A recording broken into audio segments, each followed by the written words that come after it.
Welcome to Bible Mysteries. What if there are secrets in the Bible the world doesn't want you to know? You're listening to episode 164, The Song of Moses, Prelude. Now here are your hosts, Scott and John.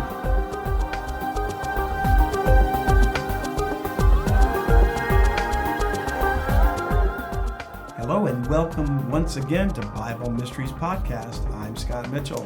I'm John Potts, and this is the show that talks about things in the Bible the world doesn't want you to know. And the world is getting crazier day by day, isn't it, Yes, John? every day is something new. I know. So it's almost like I'm afraid to turn the news on anymore. You're just going to get a pack of lies anyways. But that's true. Well, you'll get the bad news of something that actually happened, but then you got to know, is it true what they're saying about it? Yeah. So I have to cross-reference everything. I still watch the news and I still read the news, but now I do it through the lens of how true is what I'm being presented and what is their, not their message, but what's their agenda? That's a better way. Yeah, good. That's putting it. What their agenda and how much of it is propaganda. Yeah. I feel like I get better news from social media than I do.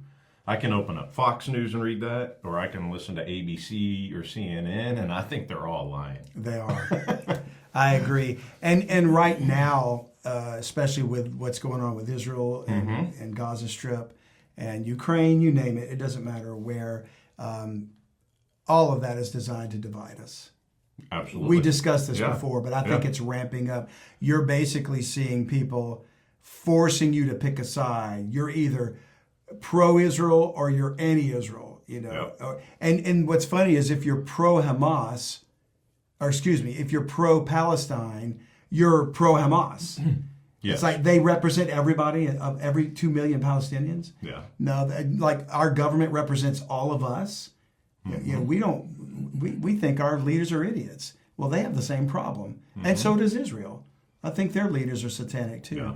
So we've got this line being drawn in the sand of if you're a Christian, you have to support Israel. And well, I support the Jewish people. Yes. As Jews that God will restore someday. But is the current modern nation state of Israel God's Israel?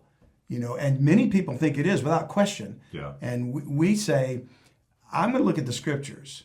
Yeah. And we're going to go. And so actually, we're going to dive in pretty quick today, John, because we've got so much to cover. We had to put this in a 4-parter. And I think that we're going to be seeing in a passage called the Song of Moses, that's the lens through which we should view Israel. Okay. And prophetically. So why don't we dive right in, thanking our latest seekers. Yeah, so this episode is brought to us by our premium subscribers, what we also call our seekers. They are Chelsea R., Laura H., Amber S., Adela, and Mike D., and Lindsay B., all of which came to us in May of 2023 this year. Thank you guys all. We're almost into June, so that's good from this year. We're trying to catch up. And by the way, a special thank you to Adela and Mike. I know them. They're dear friends. And they've been supporters of us in our ministry in every facet of it for so long. So they are a dear brother and sister in Christ. But all of you that have subscribed, we appreciate you. Everything you do helps us bring this content. We get criticism sometimes from people that think we shouldn't charge for anything. And in one instance, I had a person say, they cited provide neither gold nor silver nor brass in your purses. That passage is meant to be applied to the National Salvation Program of Israel, and it was commanded to the disciples. When the church tries to apply that to themselves, number one, they're being disingenuous, because I guarantee you the person that says you need to follow this is not following that. They have a bank account, they use money, they drive a car, but they have a job. Your point is people are being critical and saying that we should not charge a subscription. Right. Well, first of all, we don't. Right. It's free content. We're asking people to subscribe, trying to give them some bonus content, but really trying to give them some value for their dollar. But that's to support a ministry. It's a way to thank them. We're not banking money so we can go to Disney World here. Well, like I said, nobody gets rich doing a podcast, Yeah. and all we're trying to do is cover the expenses. So when people, I mean, it's I'm not trying to be unkind, but when people say those kind of things, there's a spiritual childishness to that, and they're not being honest with themselves. Well, potentially something's whispering in their ear as well. Right, but more importantly, what we're trying to say is how vital it is that we rightly divide the word of truth. Because when we talk about Israel and things like that, the strong position that people are taking that might be pro-Israel is not being looked at through the lens of rightly dividing the word of truth, not understanding there's a national salvation program of Israel. And we can go on and on. You know, there's the error of replacement theology. There's all this kind of stuff. So it is always a good idea to view current events through the lens of Scripture. I'll tell you one thing that's really blown me away with this whole Israel, Hamas, Palestine deal is I thought for sure that when was it, October 7th, when those attacks happened, that there was going to be this kind of worldwide like banding together of, hey, we need to support what happened here to the Israeli people. That was my prediction. It's been the exact opposite. And it has been, I mean, people are still standing with the Israeli people, but it seems like there's an overwhelmingly large number of people worldwide that are like, no, this isn't about standing with Israel. They're the occupiers. They're the terrorists. We need to stand with Hamas. And I'm just like, wow, what kind of spirit is working behind the scenes to make people take one side or the other? Yeah. Well, there's definitely a satanic spirit dividing us for sure. Yes. And I'm seeing more, I don't really understand anybody that would support Hamas, but I definitely understanding not wanting to murder innocent civilians in Palestine. Absolutely, yeah. But I'm seeing Christians completely turn their face away from the very idea that the genocide of 10,000 young people in Palestine is like okay, it's acceptable because they're Israel. And the truth is somewhere in the middle. You know, the truth is not so extreme as we want to say it is. So we're kind of being worked from both sides. we are, and to pit us against one another, which is exactly what the devil wants. Yeah. And you know, John, the Apostle Paul set the example we should follow concerning Israel, stating over and over again in his epistles, as it is written, as it is written. Mm-hmm. So he's constantly pointing us to go look at the prophets. And he cites the prophets concerning Israel's blindness and their ultimate rejection of the rock, Jesus Christ, the chief cornerstone. And he includes in his cites the Song of Moses, the prophecy. So we're going to talk about the Song of Moses because this same prophecy is mentioned in Revelation during the time of God's wrath being poured out on the world. And it points us to go back and consider what is going on with the nation God judges, then restores. Okay. So we're going to begin a 4-part series on the Song of Moses today. And we're going to start in Revelation chapter 15 because, to be fair, there's a song Moses and the children of Israel sang after they were delivered from bondage in Exodus chapter 15. Okay. But it is my opinion that song, that's not the one that's referred to in Revelation 15. Okay. So when God says he gave Moses this song to write down and he warns Israel, this is what's going to happen, this is what you're going to do. Whereas the other song, when they were delivered, it was like, hey, thank you, God, for delivering us. Well, they were behaving. They were saying the right things at that time. But basically, Deuteronomy chapter 31 and 32 contain information about the Song of Moses and the song itself. And so we're going to see the Song of Moses shows up at the end. Okay. So there it is at the beginning of the formation of Israel when they're delivered and before they're about to go into the land of Canaan. Now, in Exodus chapter 15, verse 1, we read... Revelation. Oh, I'm sorry, yes. Yeah, thank you. I've got my head for on the anybody Exodus. that's following along. Thank you. You're right. One day I'll wake up here. Yeah, so it is Revelation chapter 15. The scene is in heaven. John the apostle is writing what he's seeing. Okay. And he says, I saw another sign in heaven, great and marvelous, 7 angels having the 7 last plagues. So we've already been through a good bit of the time of tribulation. I believe this is the last 3.5 years now. Okay. We're like at the midpoint, probably. Okay. They have the 7 last plagues, for in them is filled up the wrath of God. So clearly the context is the wrath of God on the earth.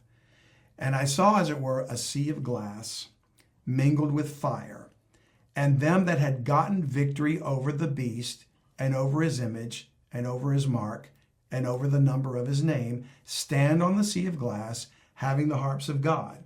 So we have to know then that these must be people that were either killed in the time of tribulation and refused to take the mark, or they were among those that refused to take the mark and they were put to death.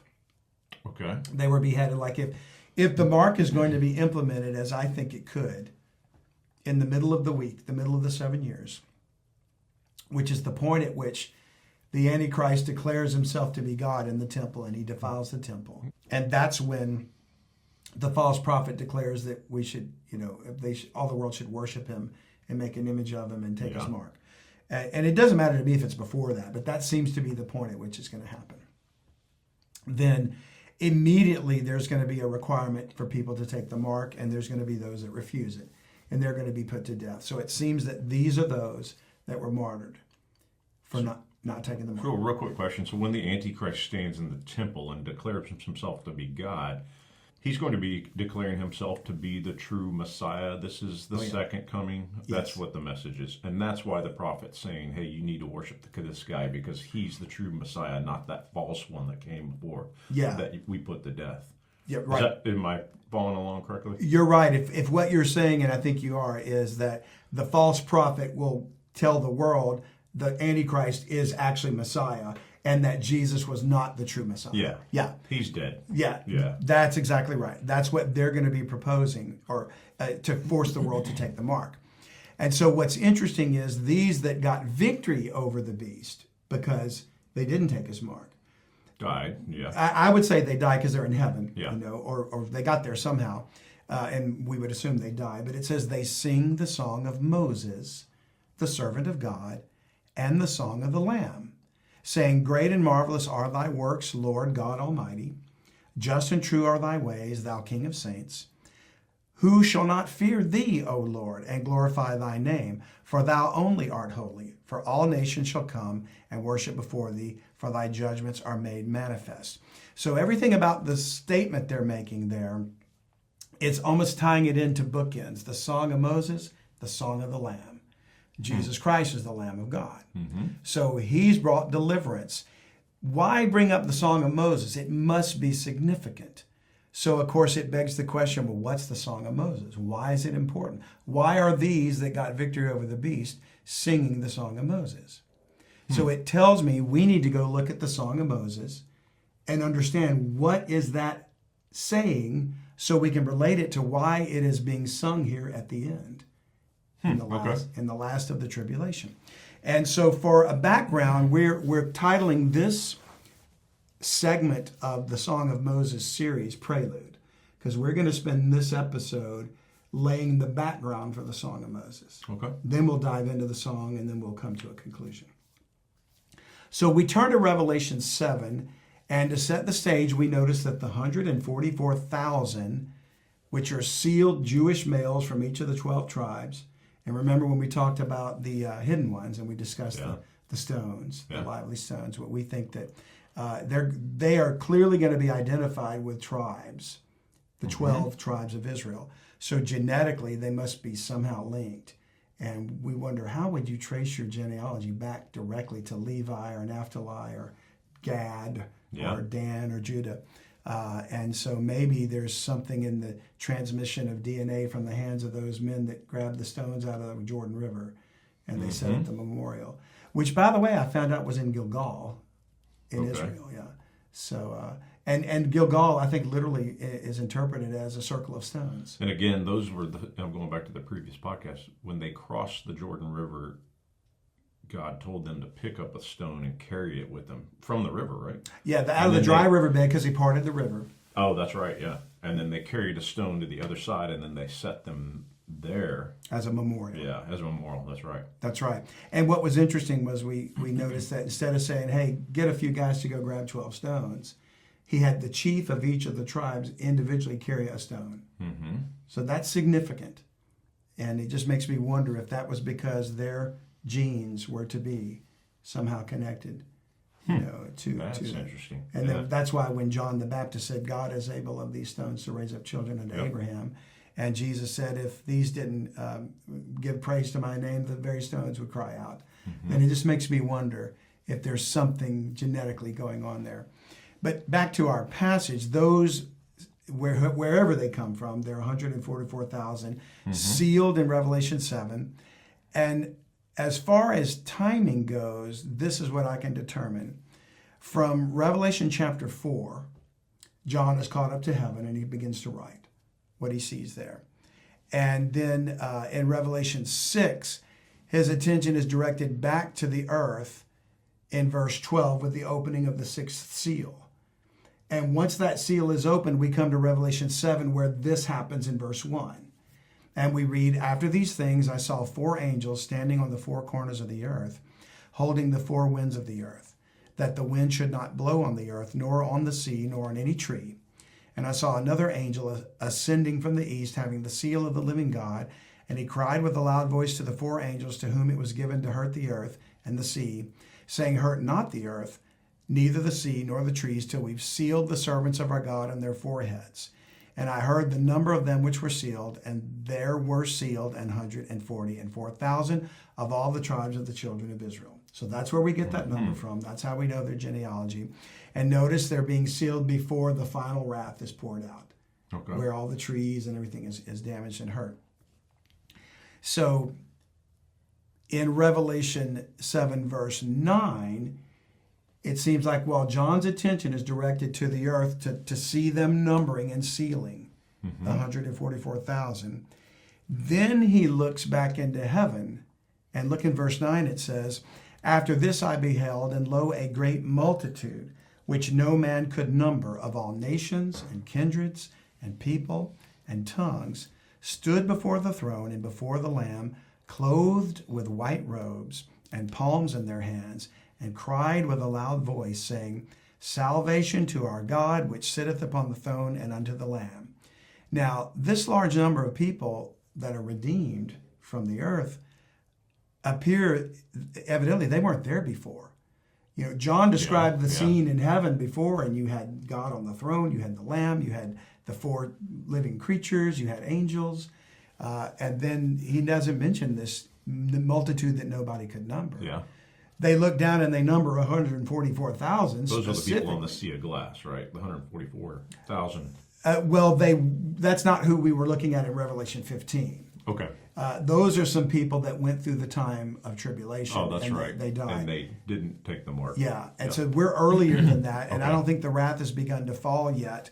So what I'm believing has occurred is the rapture took place. While John was numbering the 144,000, or viewing the numbering of it, we went up. The church, the body of Christ. That's interesting. Well, because clearly you've got every kindred, people, tongue. That's not Israel. That's not a nation. That's all nations. So that would be the church, the body of Christ. And I believe they went up in the rapture so that the time of Jacob's trouble could begin. Yeah. Now, does that mean mid-trib? No, that means pre-trib. Pre-trib, yeah. So really, the tribulation has not begun yet. Okay. So when we're in Revelation chapter 7, and they haven't opened a seal yet. Okay. Or they're opening seals, but things have not yet happened for the time of tribulation. And you might recall in our discussion with Ryan Peterson, author of Judgment of the Nephilim, in our debriefing seminar this past January, Ryan talked about the timing of the opening of those seals. And the first seal was the 4 horses of the apocalypse. Yeah. And then he goes through each of those seals. And many of those things have already occurred. Yeah. We believe that it was the beginning of sorrows. And I thank Ryan very much for that insight into those things. So that's been going on for 2,000 years. Okay. And there's a point at which one of those seals opens, and it's like a great earthquake, and that's where all hell starts to break loose.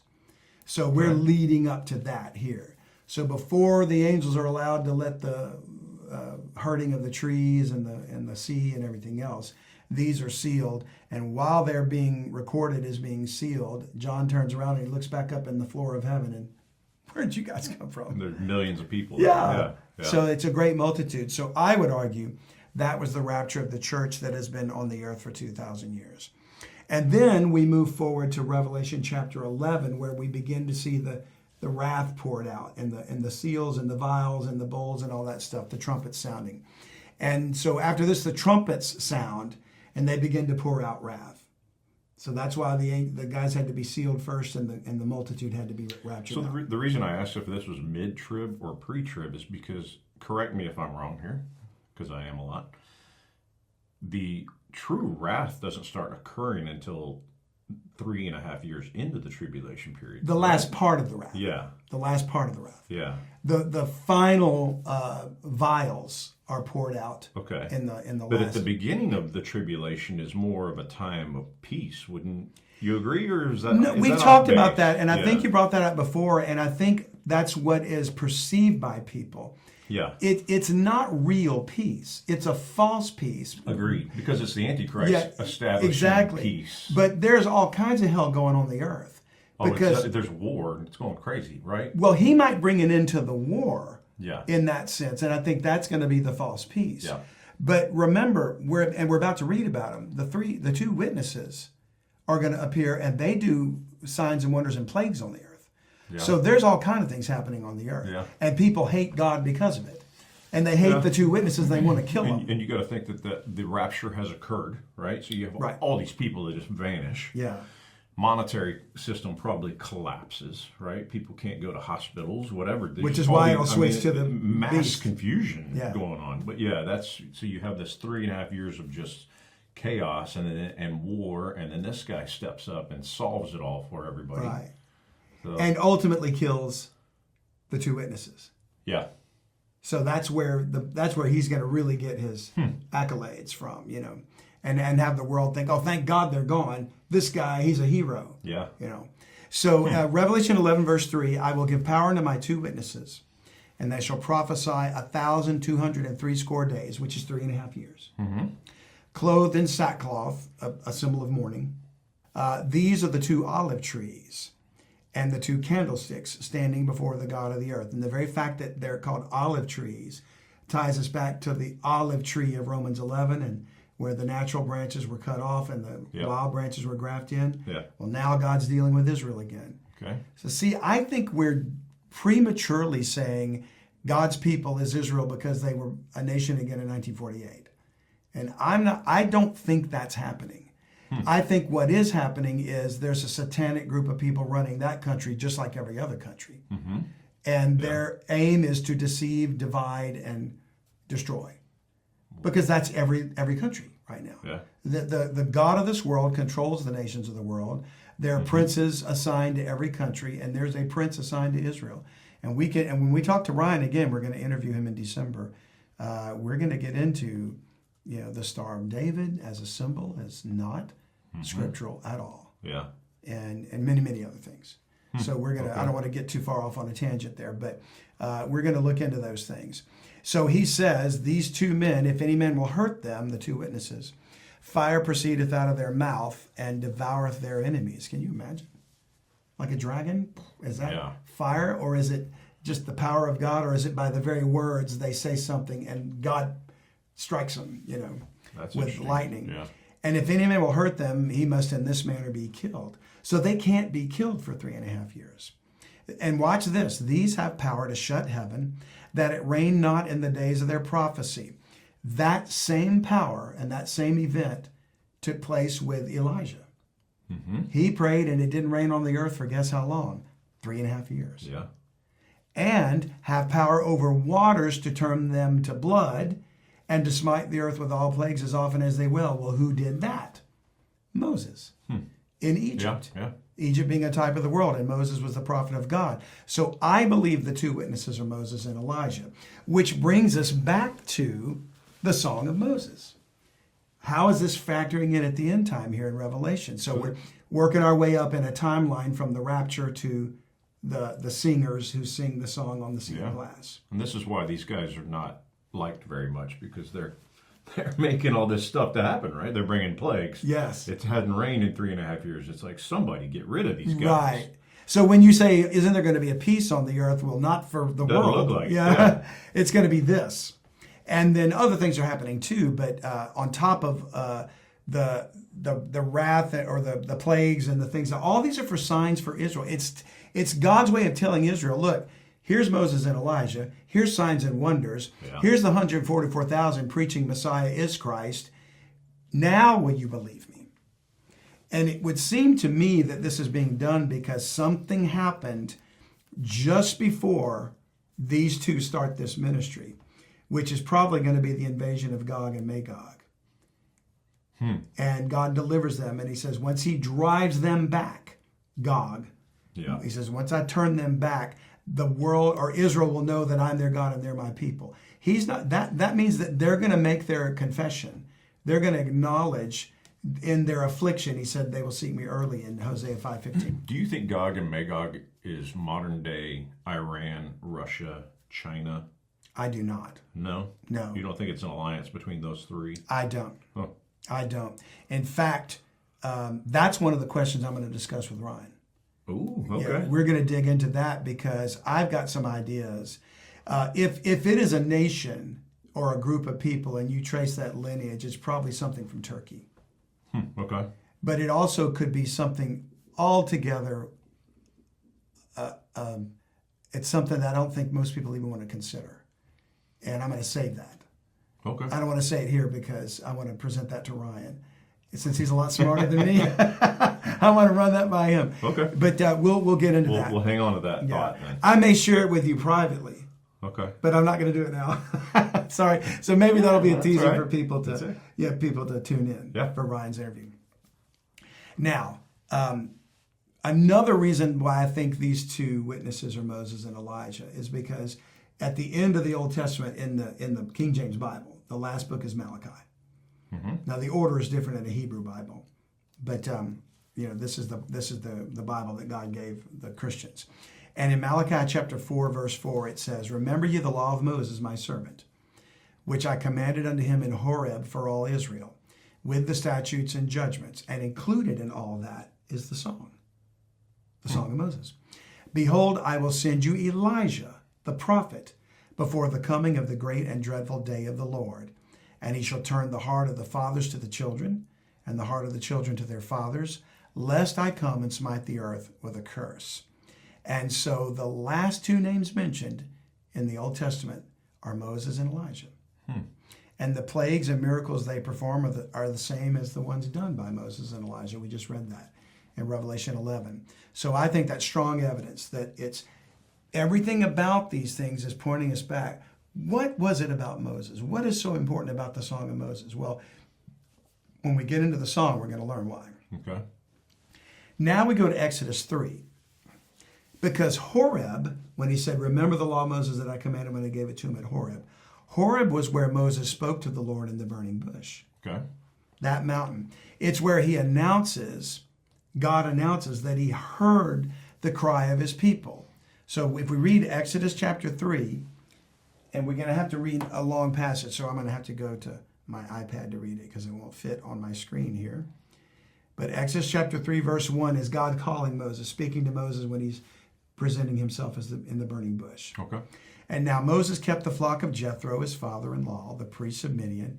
He led the flock to the backside of the desert and came to the mountain of God, even to Horeb." That's the mountain. "And the angel of the Lord appeared unto him in a flame of fire out of the midst of a bush. And he looked, and behold, the bush burned with fire, and the bush was not consumed. And Moses said, I will now turn aside and see this great sight, why the bush is not burnt. And when the Lord saw that he turned aside to see, God called unto him out of the midst of the bush and said, Moses, Moses. And he said, Here am I. And he said, Draw not nigh hither, put off thy shoes from off thy feet, for the place whereon thou standest is holy ground. Moreover, he said, I am the God of thy father, the God of Abraham, the God of Isaac, and the God of Jacob, which tells me they're not dead. Yeah. That they're alive eternally. Yeah. They died physically. And Moses hid his face, for he was afraid to look upon God. And the Lord said, I have surely seen the affliction of my people which are in Egypt, and have heard their cry by reason of their taskmasters. For I know their sorrows, and I am come down to deliver them out of the hand of the Egyptians, and to bring them up out of that land unto a good land and a large, unto a land flowing with milk and honey, unto the place of the Canaanites and the Hittites and the Amorites and the Perizzites and the Hivites and the Jebusites. I just went through that list quickly so I could get through the names. Now, by the way, real quick, are those all Nephilim? Yeah. Rephaim people? Yeah. Okay. They sure are. I didn't know if some of them were and some of them were not. And they were mingled. Yeah. They were mingled. Not everyone was a giant, but yeah, they were there. Okay. Now, therefore, behold, the cry of the children of Israel has come unto me. And I've also seen the oppression wherewith the Egyptians oppressed them. Come now, therefore, and I will send thee unto Pharaoh, that thou mayest bring forth my people, the children of Israel, out of Egypt. So it looks like to me, the people, Israel, in bondage in Egypt, made their confession. They cried out to the Lord, please save us. Please deliver us. They were in bondage. Well, this is a type of how God's going to view them again in the future. What was the affliction and the crying out that led to the modern nation state of Israel becoming? There was anti-Semitism going on in the world. There was persecution of Jews worldwide, but they weren't in bondage and affliction and things like that. Now, Christians have been persecuted. But you're talking about the modern day affliction within the last 100 years? Within the last 100 years. So if you go all the way to 1897 with Theodor Herzl, and the Zionist movement began there. And we're not going to go into that whole history, but it was a political, secular movement. It wasn't a national confession. It wasn't a people in affliction and bondage that ultimately led in 100 years or so, or not quite, to the formation of Zionist Israel. So this is a type of how God delivered them when he heard their affliction. And he said in their affliction, they'll seek me early in Hosea 5:15. There's got to be another thing. Who are the taskmasters over Israel right now? Nobody. Yeah, I don't know. Nobody. So I don't think that's an accurate assessment. And I'm going to read it one more time because I just referenced it. But I will go and return to my place, Hosea 5:15, till they acknowledge their offense and seek my face. In their affliction they will seek me early. Israel being formed in the Zionist Congress wasn't seeking God's face. Yeah. They had a political motive to get back to the land. They wanted a land. And as we've discussed in the series about the hidden ones, the true Torah Jews are opposed to Zionist Israel. And they're Jewish. You can't claim that to be anti-Semitic. Yeah. They're Jewish people and sincere Jewish people. And I would disagree with their doctrinal position of Christ. Yeah. But I don't dispute where they're coming from in the statement they make about Yahweh put us in exile until he's ready to bring us back. And so this was a forced political solution. So it would seem to me that something occurs in the future where Israel, in their affliction, calls out to the Lord as they did in Egypt. They're going to confess the sin, and we can get into what that sin was, and he will hear them, and he's going to deliver them from that particular affliction, which is probably the invasion of Gog, or whatever's happening, and then he's going to send the 2 witnesses and the 144,000 who will minister to them for 3.5 years until the final wrath of God pours out. And that'll be the final test of who out of Israel is going to believe on me, believe Messiah, so that the Redeemer will come to them. And only 1/3 of those who call themselves Israel will be delivered. Wow. Yeah. So that brings us back to the book of Revelation, because we're working our way in this prelude up to the Song of Moses, being sung by the multitude, or by the, not the multitude, but by the group of those that had victory over the beast on the Sea of Glass. And that's Revelation 12, because somewhere during all this war begins in heaven. Starting in verse 7, Revelation 12:7, there was war in heaven. Michael and his angels fought against the dragon, and the dragon fought and his angels, and prevailed not. neither was their place found any more in heaven. And the great dragon was cast out, that old serpent, called the devil and Satan, which deceiveth the whole world. He was cast out into the earth, and his angels were cast out with him. Now, you got to think, we've talked about this on more than one occasion, but there are people that think that the spiritual entities in the spiritual realm are like ghost-like creatures. Yeah, that was my belief for a long time. Yeah, I think many people think that. They even think that that's just people being naive to it. It could be, and also the fact that they think that when we die, we become like angels, like ghosts. Yeah. But they're physical beings. Yes. How could they be cast out? Now, Christ could cast out demons, but they enter into a physical entity. Yeah. Like the pigs from, and the Gadarenes. So I think that, if angels can drag Lot and his wife and daughters kicking and screaming out of Sodom, they physically had a hold of them. If angels can sit down and eat a roasted kid, and I mean a goat, with Abraham in his tent, then they have physicality. And Jesus himself, when he was raised from the dead, appeared to the 12, and he said, do you have any meat? And he ate broiled fish and a honeycomb. Yeah. I mean, he has teeth. I mean, it's like, I don't know where this idea comes from. So it's wrong to say that the spiritual entities are only ghostly apparitions. I think that's what most, I'm going to say Christians, but most people just have that assumption because they don't understand. Just the term spiritual makes you, I almost think that that's wrong terminology because that does make you think of a spirit, right, or of a ghost or something that's not something you can touch and feel. Well, Paul People said... just don't understand it. They don't. And in 1 Corinthians 15, Paul said there's a natural body and there's a spiritual body. So a spiritual body is still a physical thing. It's another dimension, if you will, another realm, whatever, but it's still a physical thing. And evidently, those spiritual beings have the ability to cross dimensions. Come into the physical realm and return to the other realm. But they're very physical in that realm, I can assure you. Otherwise, how could they battle? If there was a war in heaven between Michael and his angels and the dragon and his angels. And I believe they have craft. The chariots of fire, whatever. Hi, if you're enjoying this podcast, please consider being a full-time subscriber. We are going to use these funds to expand the message and get the word out about what's in the Bible that the world doesn't want you to know about. That's right, John. We appreciate you listening, but we'd love it if you'd subscribe. That way we can reach more people with the time we have left. So enjoy the rest of the podcast, but think about subscribing if the Lord puts it on your heart. To subscribe, just go to BibleMysteries.supercast.com. Thanks. So continuing in the passage in Revelation 12, after they're cast out to the earth, it says, and I heard a loud voice saying in heaven, now has come salvation and strength and the kingdom of our God and the power of his Christ. For the accuser of our brethren, the dragon, is cast down, which accused them before our God day and night. And they overcame him by the blood of the Lamb and by the word of their testimony. And I'm sure the song of the Lamb in Revelation 15 will have something to do with this victory. And they love not their lives unto the death.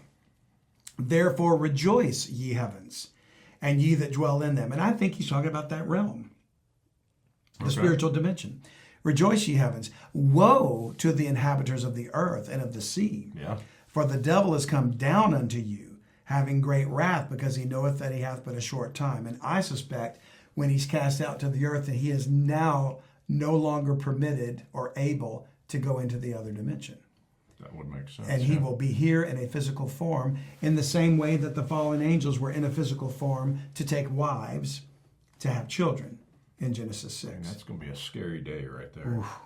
Like Jesus said, as it was in the days of Noah. So shall it be in the days of the coming of the Son of Man. So moving forward in the book of Revelation, then we see the beast appear, and I think that it's probably likely that when the dragon is cast out of heaven, he empowers the beast to declare himself to be God. Somehow he'll enter into him like the devil entered into Judas, something like that.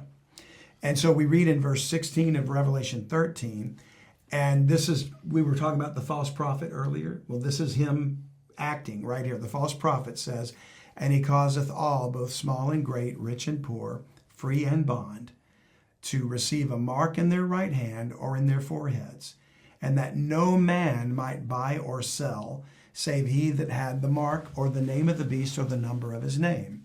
Here is wisdom. Let him that hath understanding count the number of the beast, for it is the number of a man, and his number is 666. So the mark of the beast will be implemented, likely based on a spiritual, political, financial system with Jerusalem as the global capital, which will be Mystery Babylon, the mother of harlots, as we've discussed before.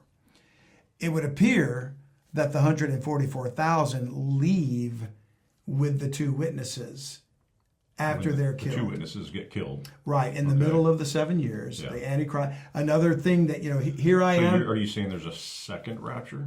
Maybe of those 144 go of up? the 144,000 and Moses and Elijah. I know Moses and Elijah go up, the two witnesses. Yeah. They come back to life. They lay dead 3 days. They come back to life and they're caught up to heaven. Okay. My guess is the 144,000 also go up at that time because we next see them in heaven. We first saw them on the earth being sealed. Now they've finished their testimony. Okay. And so when we go to Revelation 14, verse 1, and I looked, and lo, a lamb stood on the Mount Zion, and with him 144,000, having his Father's name written in their foreheads, which I believe is the seal they were given, the name of God in their foreheads. And I heard a voice from heaven as the voice of many waters, and as the voice of a great thunder. And I heard the voice of harpers harping with their harps, and they sung, as it were, a new song before the throne and before the four beasts and the elders. And no man could learn that song but the 144,000 which were redeemed from the earth. Now, I don't think this is the song of the Lamb, but I know it's not the song of Moses. Yeah. Because it's a new song that nobody knows. And when we get to the song of Moses and the song of the Lamb in Revelation 15, the ones standing on the sea of glass are singing it. Now, unless it's the 144,000 in Revelation 15, and it could be, but they're simply described as these who had gotten victory over the beast and the number of his name and things like that. Well, gotten victory of it, to me, it seems like these left before that was implemented, or right at the time when the Antichrist declares himself to be God. And when the devil enters into him and all that. And he destroys and he kills the two witnesses. So now he's the big Messiah person on the earth. He's the false hero. It says a lamb stood on the Mount Sion, and with him so that means that's Jesus came back, right? Well, it's in heaven. Mount Zion is in heaven. Yeah. Okay. Because it says in the last part of the verse 3, and no man could learn that song but the 144,000 which were redeemed from the earth. Yeah. So they're not on the earth anymore. Okay. They've been caught up. Now, it could be that they were killed as martyrs, and maybe that not only did the Antichrist kill the two witnesses, but he put these to death because they had the seal of God in their foreheads, the name of God. But it's also possible that they are raptured up because after these two are killed, the two witnesses... Because they refuse to take the mark. Sorry to interrupt you, but... Yeah. Right? So they're killed because they wouldn't take the mark. If they were killed for that reason. They could have been caught up or they could have been killed. My gut instinct is that they were caught up. They were raptured and not killed. Because they're special. They're a special group. They were sealed for a purpose. So, I think it's fascinating, the mark of the beast, because... One, it's got to be some kind of technology or something, and I know we don't want to get into some big long discussion about what the mark of the beast is. Yeah. But the fact that it says that no one can buy or sell without the mark, right, definitely is an indication of financial ties somehow. Like you can't use your bank account. Oh, yeah. You can't do business, whatever, without it. But then if you're going to be killed, does that mean it also is something that, I'm not going to say it, whatever, a jab or something like that, but it's something that technology that maybe fends off a new ailment that is spreading across. I don't know. I'm just throwing out stabs there, right? Well, I think the mark... It's like some all-encompassing thing that they're like, everyone has to take this or else you're going to die. And by the way, you won't be able to live without it unless you want to go, hunt fish in the woods. Right. I think the mark of the beast is going to genetically change people to be human 2.0. Mm-hmm. And to be some form of combined, I don't know if it's biometrics, bionics, AI, what? Yeah, I guess what I'm getting at is maybe it's something that all people are, because there's some new sickness, some new ailment that's spreading across the globe, and they're like, if you don't take this, you're going to die. Could well be tied to that. And maybe it genetically alters you. Well, I think that's the whole point of it. I think they're simply going to offer, whether there's another type of disease or pandemic or not, I think the deception is going to be when the devil's cast out, they're going to appear as our alien ancestors, our forefathers. They're going to claim that.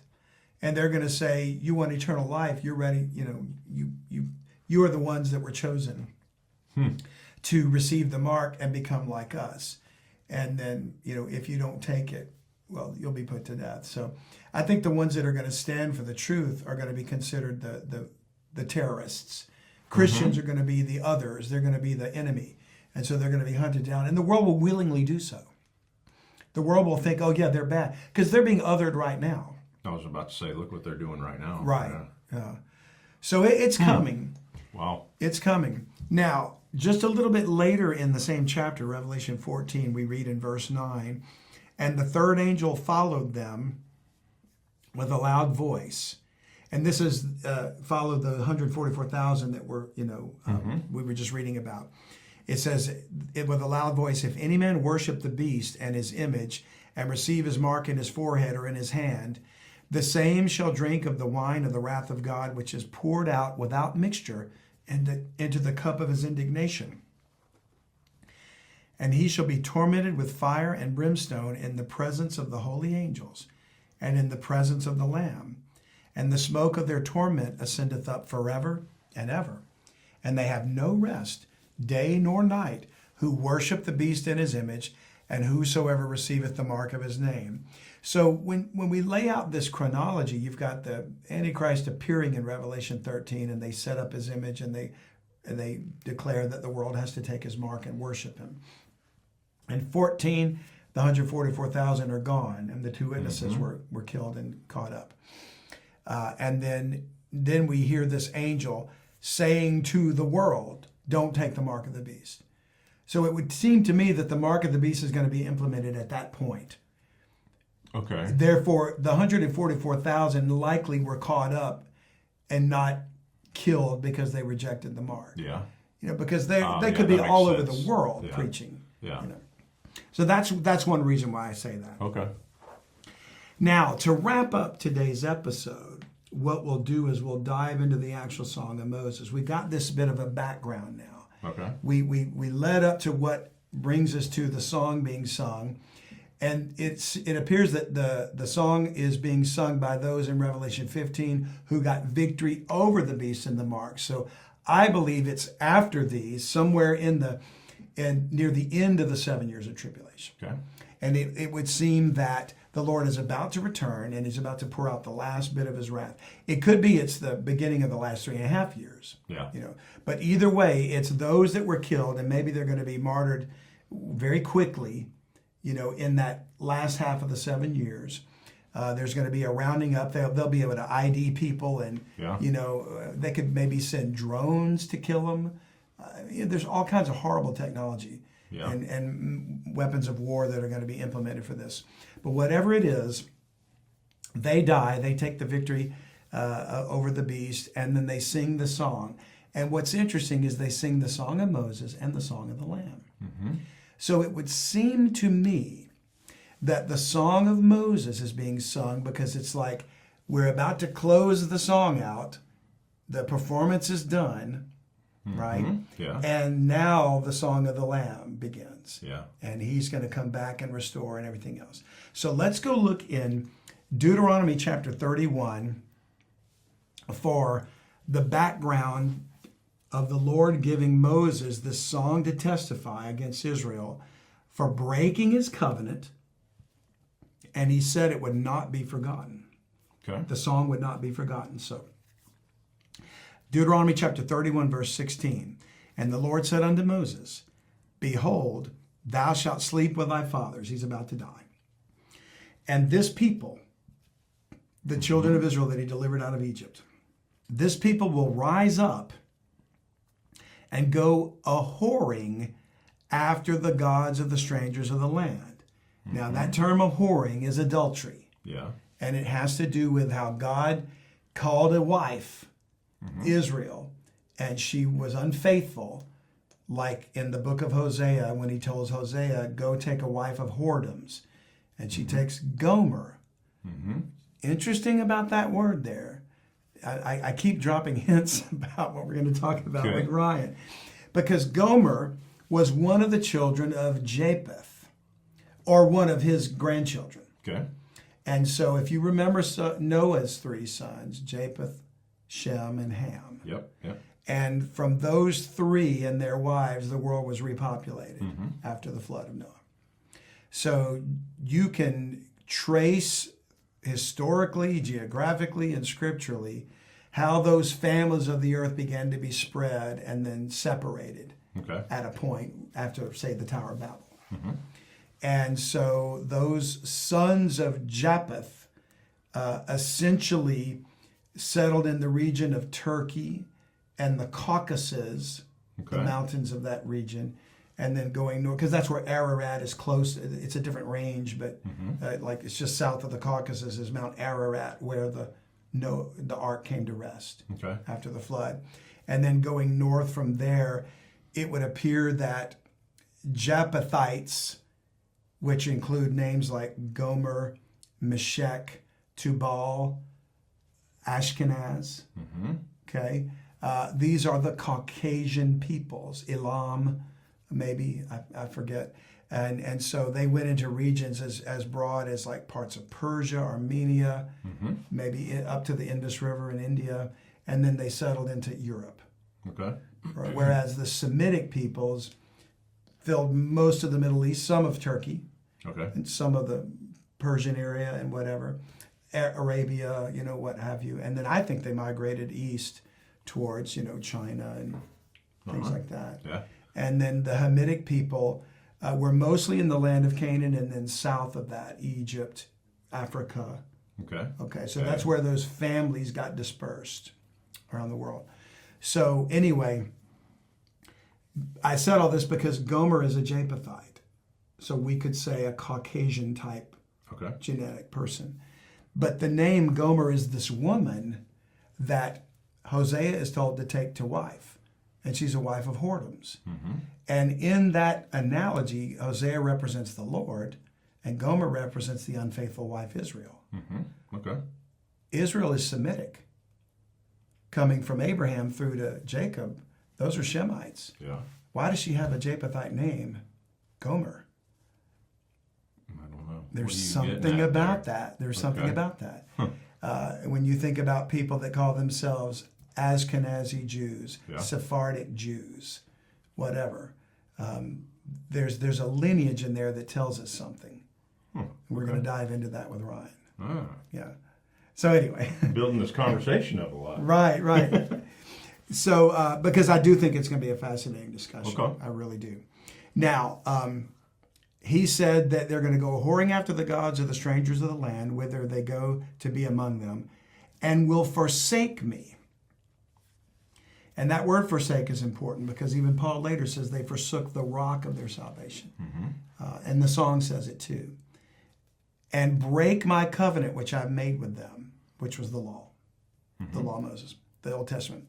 Then my anger shall be kindled against them in that day, and I will forsake them, and I will hide my face from them, which he did in Hosea 15. And they shall be devoured, and many evils and troubles shall befall them, so that they will say in that day, when the evils happen, are not these evils come upon us because our God is not among us? And I will surely hide my face in that day for all the evils which they have wrought, and that they are turned unto other gods. And as far as I'm concerned, they still are. And I guess what I mean by that is the nation Israel to this moment. I mean, Paul said that Israel is blinded, and when he says Israel, he's talking about it was the nation at the time. Yeah. But he was talking about his brethren, the Jewish people. So the Israelites, he would have said. The Israel of today, I think they worship a false god, or at least the secular leadership worships a god, and it's not. You say they worship a false god. Yeah. Who would they? What would that be? Well, that ties back into the symbol of the Star of David. Okay. Which is actually Saturn, Moloch, Kayun, and it's a Babylonian thing that came from the Talmud. It came from the Babylonian rabbinical teaching, Kabbalah. So that's a pretty bold statement, but is that? And I'm not disagreeing with you. That's kind of blowing my mind. So they not only did they deny the Messiah, but they've been misled to the point where they're actually doing some kind of satanic worship. Is that right? The leaders, all satanic leaders. Yeah. All leaders are satanic. Whew. And I think that, what you basically have is not the teaching. There are Orthodox Jews that believe in the teachings of the Torah. And they worship the true God of heaven. They're still in rejection of Messiah. Yeah. But I believe they truly worship the God of heaven. But, you've got people in the U.S. Congress or the president or whatever that will claim to be Christians. Yeah. But they are not. Yeah. They worship Satan. And they by their actions, by the things they do, they're pedophiles. They're involved in graft. Our current moronic leader is involved in so much corruption, and it's being covered up by the CIA and the media. It's so blatant. Yeah, he's as satanic as the day is long. His whole career has been corruption. And all of those people that really run this government are behind the scene. We didn't elect them. Yeah. The CIA, whatever. And so it's the same with Mossad and the Neset. They're just as bad. So I believe they're all the satanic global elites. Why would Israel get a pass and not be pointed out as being part of the satanic global elite? And I mean the leadership. I mean the nation, the political entity. So they don't get a pass, not in my book. And Christians that are doing that are extremely naive, in my opinion. I don't know who God's chosen people truly are in the world, but I think they're hidden. And I don't have a way to put it. And I think God's going to keep it that way until it's time, because he doesn't want the dragon to know who they are. Which would make sense to me, which is why that parable of the treasure hidden in the field is so applicable to that. Now, continuing on, he says, and I will surely hide my face in that day for all the evils which they shall have wrought, and that they are turned unto other gods. Now, therefore, write you this song for you, and teach it to the children of Israel. So he's basically saying, here's the song I'm going to give you, Moses. Okay. Write it down and teach it to the children of Israel. Put it in their mouths, that this song may be a witness for me against the children of Israel. For when I shall have brought them into the land which I swear unto their fathers, that floweth with milk and honey, which he did through Joshua, and they shall have eaten and filled themselves and waxen fat, which means they've gotten full, then will they turn unto other gods and serve them and provoke me and break my covenant. And it shall come to pass, when many evils and troubles are befallen them, that this song shall testify against them as a witness. For it shall not be forgotten out of the mouths of their seed. For I know their imagination which they go about, even now, before I have brought them into the land which I swear. Moses therefore wrote the song that same day and taught it to the children of Israel. And so we're going to spend the next 3 episodes diving into that song. And it is not a good song until the last verse, when God says he'll deliver his people. But first, I'm going to put them through everything they did to me. And he holds them accountable. And so I think it's applicable today, and it's still being applied, because he's waiting for them to cry out. And it has not happened. It has not happened. And I think it may very well be, and I don't know this for sure, but it may very well be that what's going on right now in Israel and between Hamas and Hezbollah and all the rest, it could be the destruction of that modern nation state that's going to turn to, because I think all the anti-Israel rhetoric being put out in the world right now and they mean it towards Zion, Israel. Yeah. They mean it towards the nation state of Israel, but it's going to turn into persecution and the harm of Jews around the world. Kind of looks like it's starting to already, doesn't it? Yes. And like the true Torah Jews say, and their rabbis say, we believe Israel being in the land right now has led to greater anti-Semitism and greater persecution of Jews around the world, because the majority of Jews don't live in Israel. Yeah. Most of them, the largest numbers in the United States. Yeah, and you see people being attacked now around the world. Yeah. But and they've historically been persecuted. Don't get me wrong. There have been times when Spain said all Jews get out, and they've all been. And of course, we know about World War II in Nazi Germany. Yeah. We know all about that. We understand that. They're not the only group of people that have been persecuted. You've got millions that were killed by Pol Pot in Cambodia, and millions that were killed under the Bolshevik Revolution of Russia. And they weren't Jewish people, but you never hear about that.